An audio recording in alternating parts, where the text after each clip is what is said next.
How's everybody doing today? Good morning. It's good to see everybody.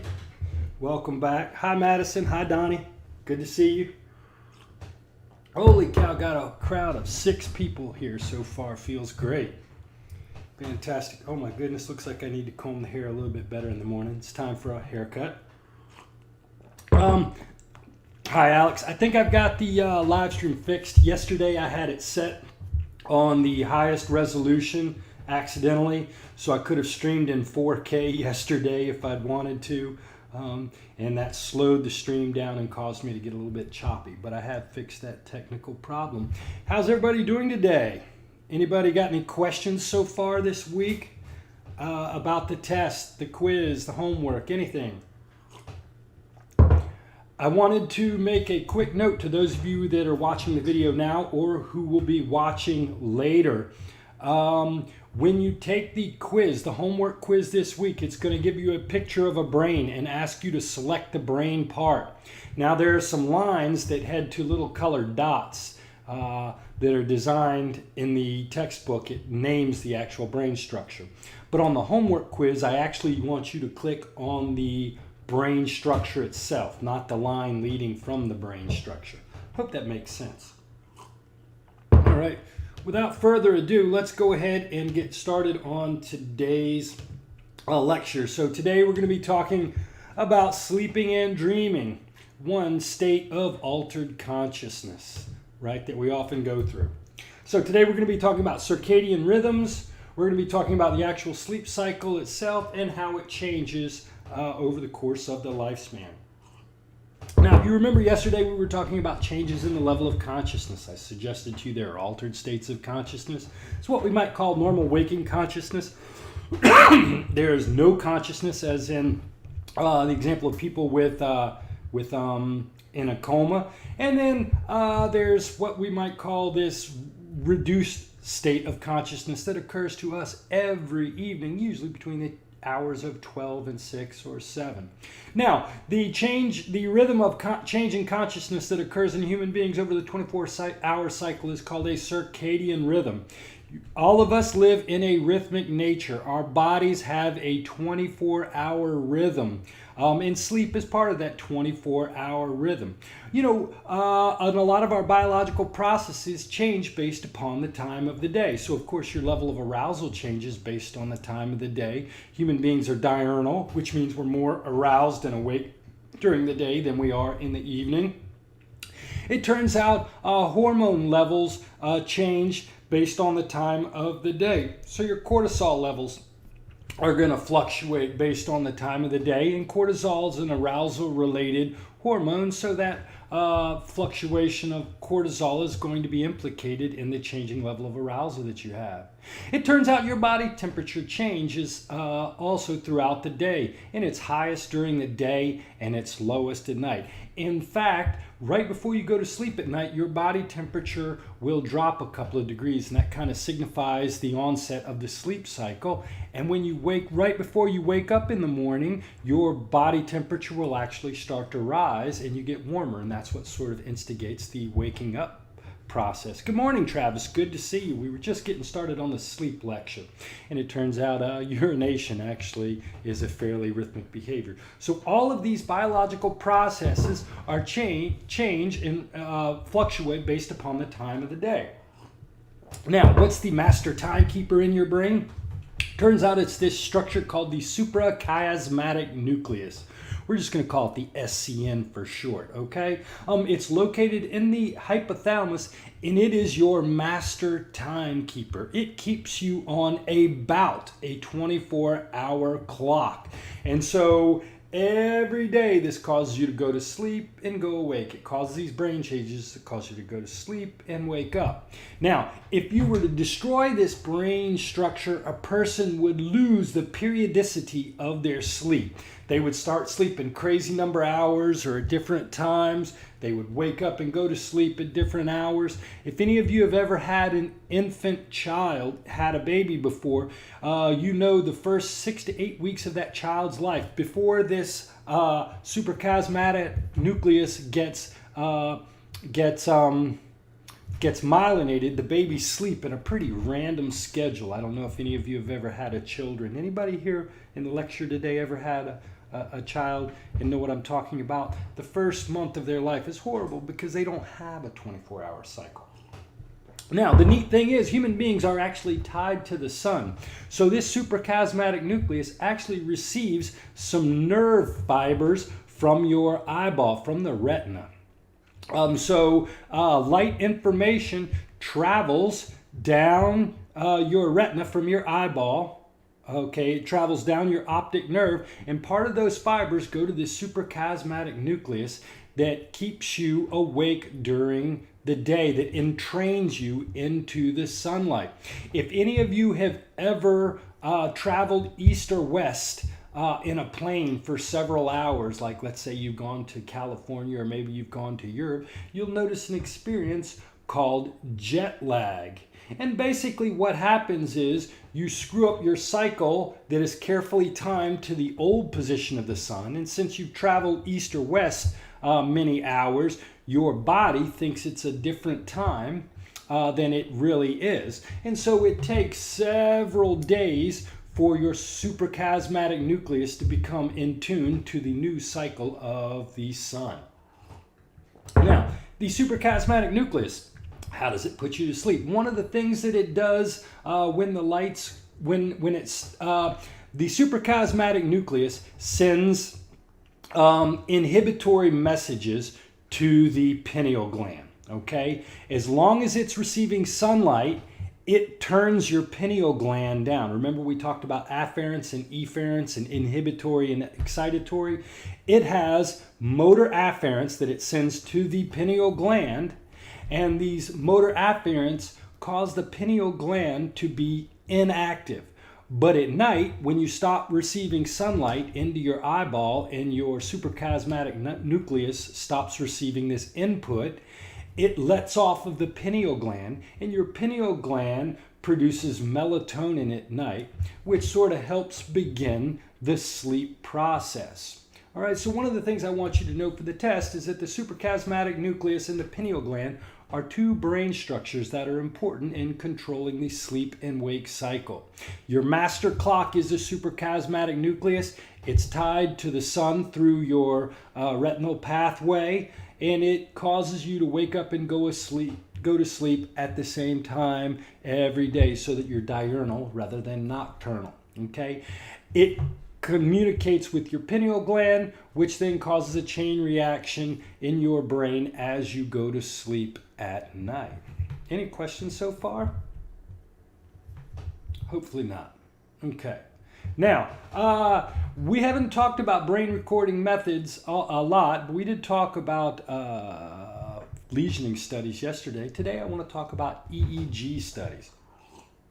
An EEG recording measures the electrical activity produced by your brain. Remember, I told you on Monday that you have 100 million neurons in your brain, and each one of these neurons is consistently generating small pulses of electricity. 100 million neurons generating small pulses of electricity creates massive electrical wave readings that can be read. Now, the electroencephalogram was actually invented by a Nazi scientist named Hans Berger, who was looking for psychic energy. He thought he had an experience as a child that convinced him that psychic energy was real. So as a Nazi scientist, he tried to create a machine to measure this. And he accidentally created the EEG machine that measures electrical brain activity. And you know what? He was one of the first persons to champion the idea that your brain is still active even when you go to sleep. Back in the 1920s, it was thought that when you went to sleep at night, your brain became less active. As I suggested to you yesterday, your brain's activity level and glucose usage never varies within 5%. So even when you're asleep at night, your brain is generating electrical activity. Now, his first experiments were on soldiers who were kind of relaxed and not being asked to do anything. And he put these 19 electrodes on their head, and it measured the roar of electrical activity. And he named these first waves alpha waves. right? And he thought that the brain just generated one kind of electricity. But he soon discovered that when his patients were actually thinking or involved in a task, their brain's activity changed a little bit and became a little more irregular and a little more frenzied. And he called this new electrical activity beta waves, all right? And so he was the first person to understand that our brain generates activity, and that this activity, the quality of this electrical activity changes based upon what we are doing. All right? And so now the thing with an EEG is it's not very specific. It can't tell you which neuron, which of Brodmann's 52 areas is exactly being active.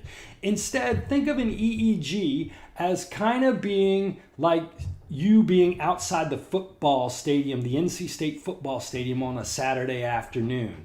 You can hear the roar of the crowd and you know something's happened, but you don't know exactly who scored, where they scored, or how they scored. An EEG is actually sort of the same thing. It just allows you to tell when gross areas, different parts of the brain, are generating different kinds of loud electrical activity. All right, so it's very, very general that way. In fact, one of the main measures research measures that they use with EEGs is this thing called the event-related potential. It turns out when people are surprised, their brain roars a little bit. Your brain will have a burst of electrical activity, and this tells us that you've been surprised by a novel experience. And it's often used to check infants' perception abilities, because infants can't tell you what they see or what they're feeling, but you can measure their electrical activity and see when they're surprised or something gathers their interest. So that's what an EEG is. Now, an electroencephalogram was actually made famous by these two researchers, Nathan Kleitman and William Dement, who actually won the Nobel Prize for discovering REM sleep, a distinctly different kind of sleep where your brain is actually as awake as if you were, your brain is as active as if you were awake and relaxed, okay? So Kleitman and Dement measured brain activity, and they found that human beings basically have two broad kinds of sleep. One kind of sleep we'll call non-REM, and one kind of sleep we'll call REM sleep.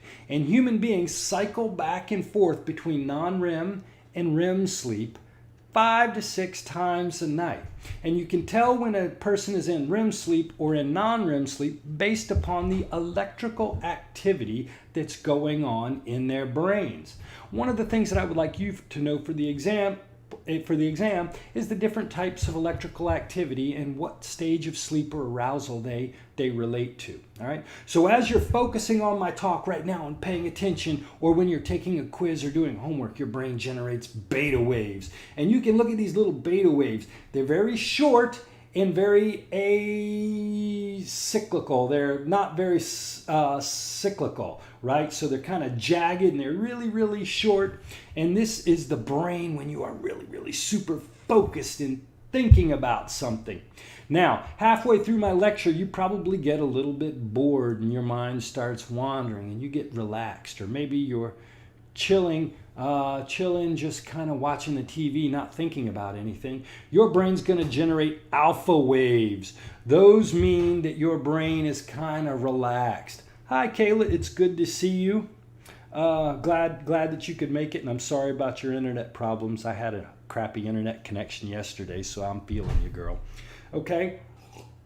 Now, if you've ever laid on the couch halfway asleep and halfway awake, you know that feeling I'm talking about where somebody says, "Hey, dude, you were asleep," and you were like, "No, my eyes were just relaxing," right?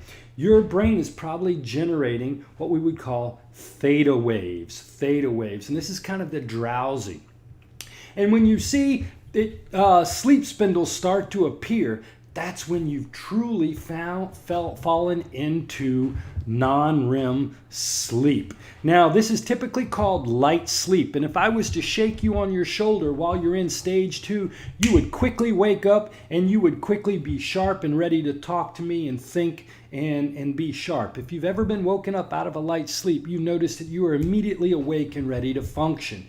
You know, we spend half of our time in stage 2 or light sleep. And you can tell you're in light sleep because you have these things called sleep spindles, which are bursts of activity that come from your sensory cortex. So if you're in light sleep, I can actually whisper your name. I can say, Alex Cromley. You won't wake up, but your brain will generate a sleep spindle, which tells me that somebody in your brain heard it when I said your name, Alex, right? Now, we spend half of our time in stage 2 or light sleep. But you know what? Our brain's activity changes. As we fall asleep, we start with alpha waves, we're relaxed, and theta waves, and then we fall into stage 2 sleep, and our brain starts generating sleep spindles and K complexes, and we're asleep.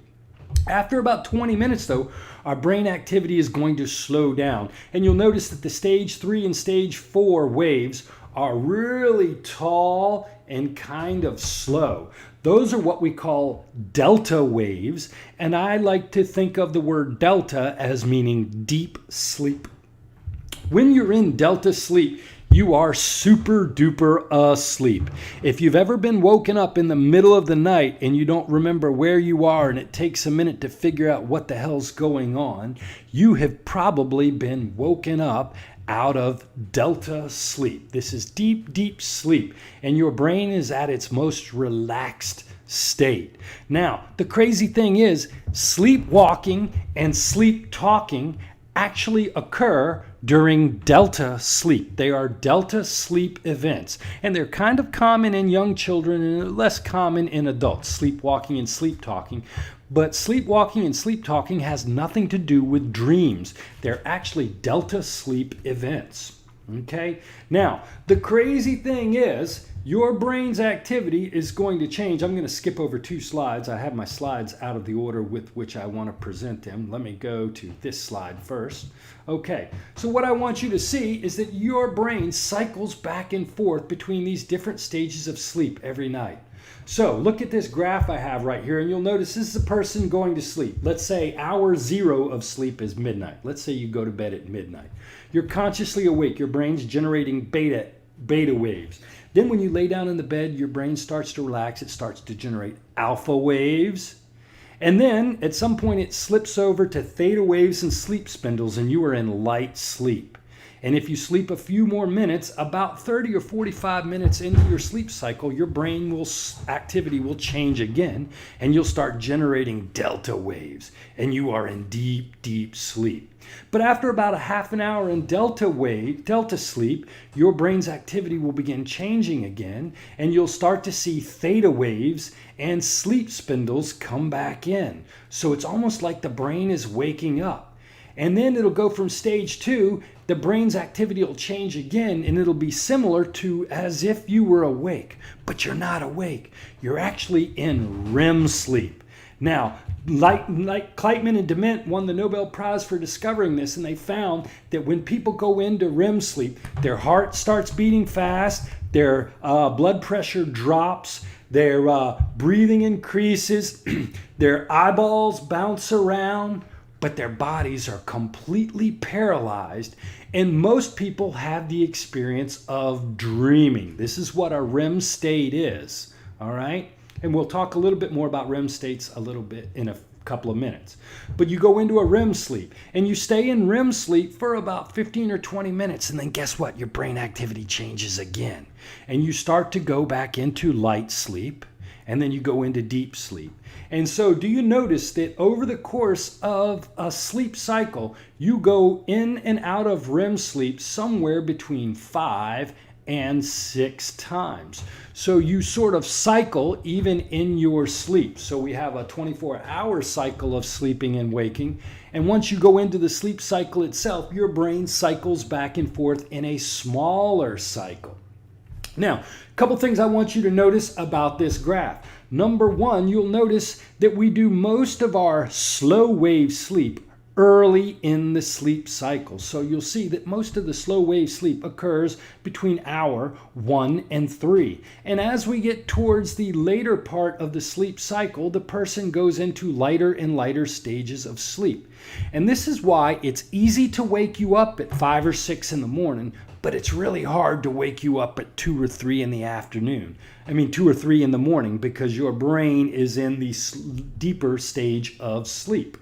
That's the first thing. The second thing I want you to notice about the sleep cycle is you tend to do most of your REM sleep towards the end of the sleep cycle. And that's why we all wake up remembering our dreams.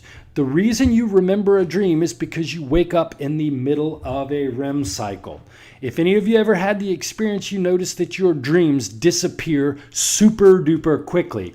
Almost instantly, if you will, right? I don't know if any of you have ever had that experience where you get up and try to get a piece of paper to write your dream down, or you run into the next room to try to tell somebody the dream you had, and by the time you get there, you can't remember it. That's because dream images are not processed by the hippocampus. So the images that you see in your dreams do not go into your memory, and they're super duper hard to remember unless you think about it immediately upon waking up and process the memory again while you're awake. Your dream will disappear and never go away and never come back. How many of you do not ever dream or do not ever wake up feeling like you've dreamed? If you would, please type in the chat bar real quick. Okay, and in the meantime, while you're typing in, I want to tell you is that 50% of your sleep cycle is spent in light sleep, about 25% in deep sleep, and about 25% spent in dreaming. Okay, great. Travis, the reason that some people tell me they do not dream is because they tend to wake up in between REM cycles. So if you wake up and you're not in a REM cycle, you are not going to remember having a dream. So anytime you wake up during a bad dream or remember that dream, it's because you woke up in the middle of a REM cycle. Okay, same with you, Donnie Hahn. You probably just have the habit of waking up in between REM cycles. Now, for those of you who have that experience, here's what I've been told. Sleep is a very habitual thing. People tend to wake up at the same time every day. We just get in this habit. Set your alarm clock for a half an hour earlier. Try getting up at different times, and you might catch yourself in a period of REM sleep, Travis, and then that will allow you to experience your dreams. No, there's not really a difference in the brain during lucid dreams. So for those of you who don't know, lucid dreaming is sort of the idea that some people are actually awake and aware during their dreams and can control their dreams. So most of us have the experience of dreams being wildly out of control. From what I understand, people who say they lucid dream can actually, to a certain extent, control the imagery in their dream. You are a deep sleeper. That means you're a young fellow, Travis. As you get older, you're going to become less good at sleeping at night. I'm going to step back real quick and talk a little bit about how sleep changes across the lifespan, okay? So you see how we cycle back and forth between REM and non-REM sleep. Now, nobody really knows what REM sleep is for. However, we think that it may have something to do with learning. Now, if you'll notice, we all have dreams where we're running or moving around during our dreams. This French doctor named Paul Bremer destroyed the pons in animals before he put them to sleep. And what he found was that when you destroyed the pons, which is the part of your brain that paralyzes you while you dream, that these animals engaged in what he found to be stereotypic behaviors. What's a stereotypic behavior? It's a behavior that you repeat over and over again, like walking, like chewing, one of these really well-learned behaviors. And what he suggested is that maybe while we dream, our brain practices the nerve connections that control basic abilities. So if you think about it, everybody has to learn to walk to survive. And you have to learn how to walk really, really good. Well, your brain changes and gets better based upon practice. So maybe it's such that your brain actually practices movements and learned behaviors while you sleep to sort of help you improve on abilities even quicker. Imagine if you could practice playing the guitar while you slept 8 hours a night. How quickly would you be super awesome at the guitar, right?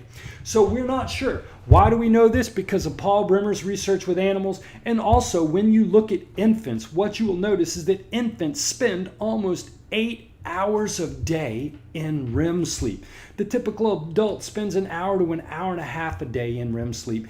Infants spend 16 hours a day. And infants are also learning how to control their body. So we think that REM sleep may have something to do with learning and improving memory connections in the brain.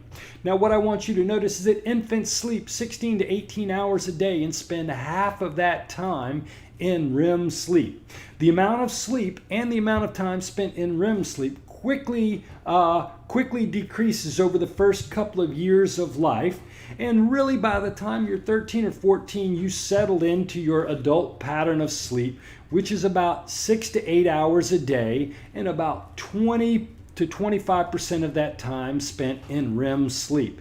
And this is going to stay the same through your life until around 50. Starting in your 50s, which is me, your brain is going to stop going into delta sleep when you go to sleep at night. So your brain's going to start cycling, but it's going to go into delta sleep fewer times and for a shorter length of time. So your brain's going to actually lose the ability to get into deep sleep. Any of you have grandparents that you go visit, you notice that you have to be super quiet at night because it's really easy to wake your grandparents up. And that's because your grandparents lose the ability to go into deep sleep. And also your need for sleep is going to decrease a little bit as you move into your 50s and 60s. Any questions so far? Do any of you have recurrent dreams? How many of you have scary, scary, scary dreams? Now, it turns out that human beings don't just dream during REM sleep. It turns out that 80% of our dreams occur during REM sleep. However, people do have dreams during non-REM sleep. Okay, where's my REM sleep folder? Here we go. Okay, REM sleep. That's what I wanted to be. Okay, let me get on my REM sleep slide. All right, so most of our dreams, 80% of our dreams happen during REM sleep. Now, we do dream in non-REM sleep, but the dreams in non-REM sleep are usually less visual, less emotional, and they're kind of blurry and not so scary.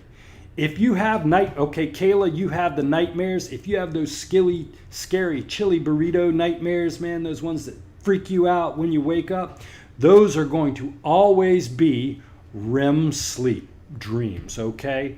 So your non-visual ones that are kind of fuzzy, they may be non-REM dreams. But when you dream those dreams that scare the hell out of you, those are REM dreams. Now, they call REM sleep paradoxical sleep. And the reason it's called paradoxical sleep is because your brain looks like it's awake while you are actually still asleep. And so that's sort of a paradox, if you will. Now, as I told you yesterday, your brain's activity does not change. The level of activity does not change based upon what you're doing. Your brain is always active. I suggested to you that when you're not thinking about anything, yesterday I mentioned that when you're not thinking about anything, you have this part of your brain called the default mode network that kicks on, and it's active. And then when you're focused on something, your frontal lobe is active. And when you're looking at something, your occipital lobe is active. When you're dreaming, your brain is just as active, but different parts of your brain are going to take over. Now, the prefrontal cortex, the part of your brain that is responsible for logic, planning, personality, all of the really rational functions of your brain is going to become less active. And that's why your dreams are going to be so illogical and crazy, because that part of your brain that makes things make sense is actually less active.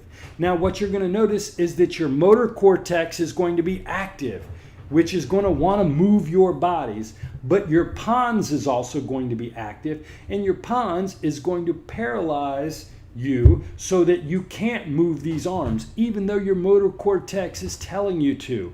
And so that's why in your dream you're going to be running or riding a bike or flailing your arms around, because your brain, your motor cortex is telling that part of your brain to move around. Now, unless you have REM behavioral disorder, you will stay completely flaccid while you are engaging in these crazy dreams. And then your amygdala is also going to become active. And Kayla, this is why you have nightmares. Your amygdala becomes active, and your amygdala is all about basic emotional responses like being scared to death, right? And because it's active, it's going to activate visual images in your visual association areas. And these scary visual associations are then going to be perceived by you as being terrifying nightmares. So your brain is actually not inactive when you're dreaming, it's actually a little more active, but different parts of your brain are active. Instead of your frontal lobe, which provides you logic, it's going to be your emotional center and your visual association, creating wild, scary, illogical images that cause your heart to race. Any questions on this REM sleep? I want to spend a couple of more minutes talking about sleep disorders. Now, if you look in the DSM, the Diagnostic Statistic Manual of Psychological Disorders, what you will notice is that disruptions in sleep are a hallmark behavior of almost all psychological disorders. Almost all psychological problems involve disrupting your sleep. So getting a good night's sleep is very, very important.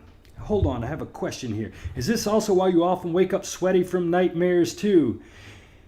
Absolutely. Well, the amygdala is going to, and we're going to talk about fight or flight response, but it's going to create a sympathetic nervous response, which is going to cause your heart to beat fast, it's going to cause your lungs to beat fast, and it's going to cause your sweat glands to start producing sweat to cool you off. So that's a typical thing that happens when we get scared. We call that a sympathetic nervous response, and it's often caused by the dumping of cortisol into your bloodstream. Remember I mentioned cortisol a couple of minutes ago? When you are frightened, your amygdala talks to your hypothalamus, which then talks to your adrenal gland, which causes your adrenal gland to dump cortisol in your blood system. So when you're dreaming at night, you get scared in your dream, and that causes this cascade of reactions, one of which is, yes, waking up sweaty. Your pons isn't so much a part of this process. Your pons is just keeping you paralyzed. It's your amygdala that's making you sweat. Does that make sense? Now, quickly, I'm going to go over some sleep disorders that I want you to know for the test. Insomnia. You can either have sleep onset insomnia, or you can have sleep interruption on insomnia. Some people wake up a bunch of times during the night, and because they can't stay asleep, that leads them to be extremely sleepy during the day. Some of you, however, may just lay in bed thinking for hours and hours and hours, and you just can't go to sleep. If you lay awake in bed trying to go to sleep on average more than 15 minutes every night, you might have what we call sleep onset insomnia. It occasionally happens, but if it happens to you all the time, we might call that sleep onset insomnia. And most of the time, when I talk to students, they tell me the reason that they're awake is because their mind just keeps racing with thoughts and other kinds of crazy things, right? So it is associated with depression. And so it turns out that worrying about sleep actually makes it harder to go sleep. go to sleep. As a general rule, what you want to do is there are therapeutic techniques we're going to talk about later called cognitive behavioral therapy. You can actually practice the habit of getting to sleep and get better at it. Now, occasionally in the short term, you can take drugs to help you go to sleep, but these sleeping pills are highly addictive, and in the end, it's not what you want to use. Now, my dad has sleep apnea. In fact, I think I remember somebody yesterday talking about a CPAP machine. Sleep apnea occurs, it's most common in middle-aged adult men, and basically a lot of times because of extra weight that you may be wearing because of middle age, this weight starts to constrict your throat. And when you go to sleep at night, your throat closes up and you don't get enough oxygen. Well, deep in your medulla, your brainstem, you have a sensor that measures the amount of oxygen in your blood. When that oxygen dips too low, your medulla causes you to wake up, you take a gulp of air, and you're okay, and you go back to sleep. And you don't know it, but you woke up. And that may happen hundreds of times a night because you're not getting enough oxygen. And because you wake up, you never get to cycle through the stages of sleep. And missing REM sleep causes you to be super duper tired during the day. Now, you can lose weight. They sometimes do throat surgery to open up your airway, or like my father, you'd have the oxygen machine called the CPAP that you wear at night, and it just blasts oxygen down your throat past the blockage so that you can stay in sleep during the night and get your REM sleep. You know what? It actually turns out that if you lose sleep at night, if you don't get sleep tonight, if you stay up all night, your brain does not have to wake up the total amount of sleep, but it does have to make up the REM sleep. So you might only sleep 8 hours tomorrow, but you will dream double the amount of time. So it's called REM rebound. So your brain needs sleep. Not necessarily because it needs all the other stages, but your brain demands REM sleep. Okay? Narcolepsy.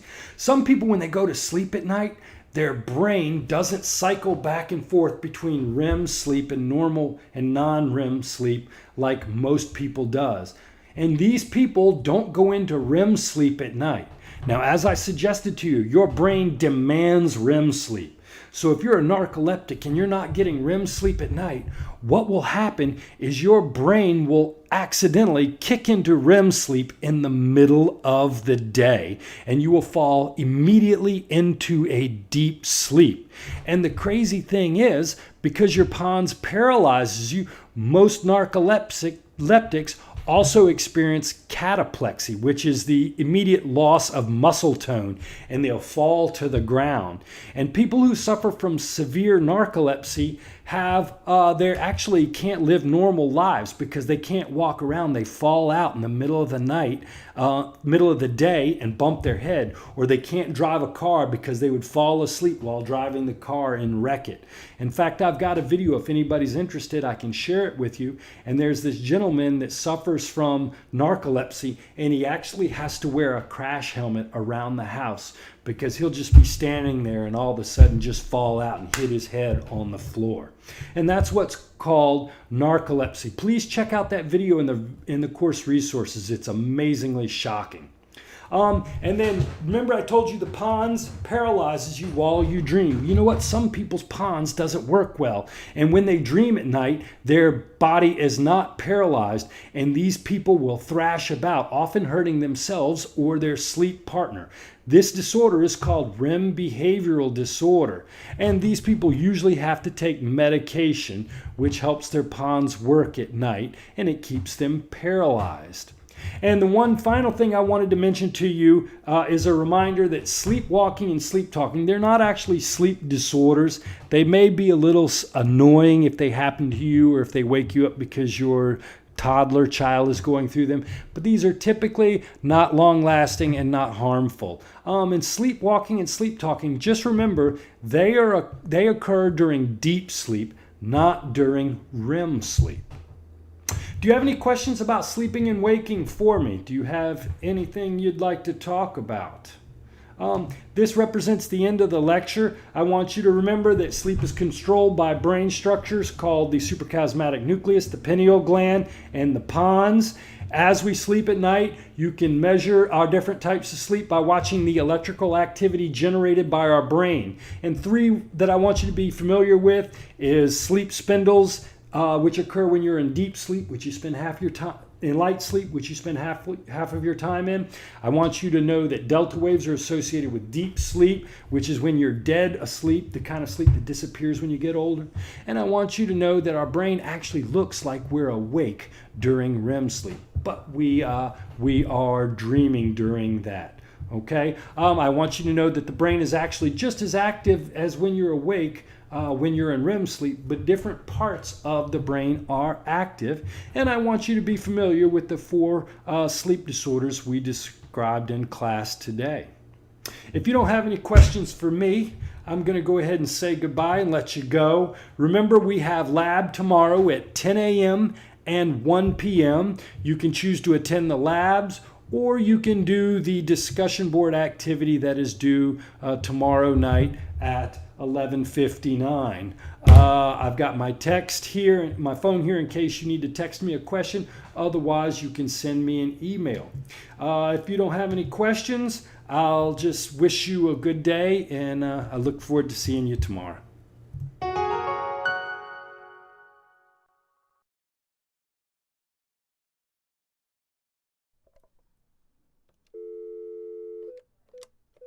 Your call cannot be completed as dialed. Please consult your directory and call again, or ask your operator for assistance. This is a recording.